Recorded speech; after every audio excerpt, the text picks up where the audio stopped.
So ayan, pangalawang unit for today na ating grouping test for today mga kabeng-beng. So big shout out sa ating kabeng-beng na taga Ilocos Norte. Ayun po yung unit niya kay George Dancel. Sir, yung unit mo. So ito naman po ay pupunta ng Occidental Mindoro po. Ayan, Occidental Mindoro mga kabeng-beng. Ito po ay unit ni Sir George Lumawig. So Sir George Lumawig, ito na po yung unit nyo, napaka-pogi. Same din po SPMC bolt action, 24 inches long tank mga kabeng-beng. No? Ayan, napaka-pogi. Ayan.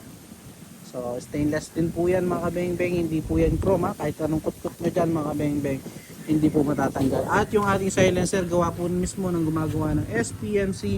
Kaya wala tayong alahanin kung sasabit po ba yung ating bala. No?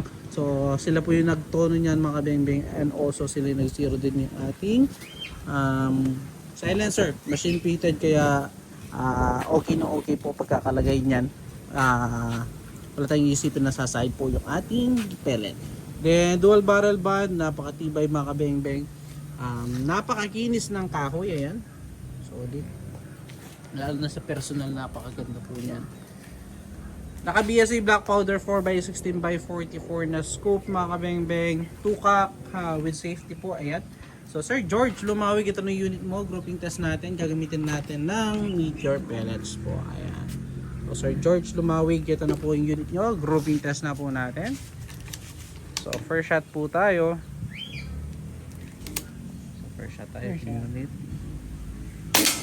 Ayan, first shot po tayo. Second shot, pellet to pellet po. Pangatlo, grabe yun kaganda. Pang-apat,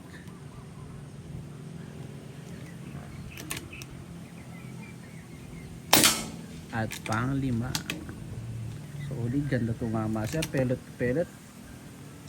So yun, 5 out of 5, nakita nyo naman sir. Solid, ganda tumama ng unit si sir. So sir, George Lumawig ng Occidental Mindoro.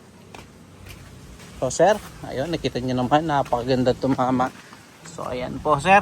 So yung banda sa ilalim, nabakbak lang yan. Ayun po yung kanyang patama, yung maliwanag, nakikita nyo naman po. Pinakamaliit natin daliri sir, ayan.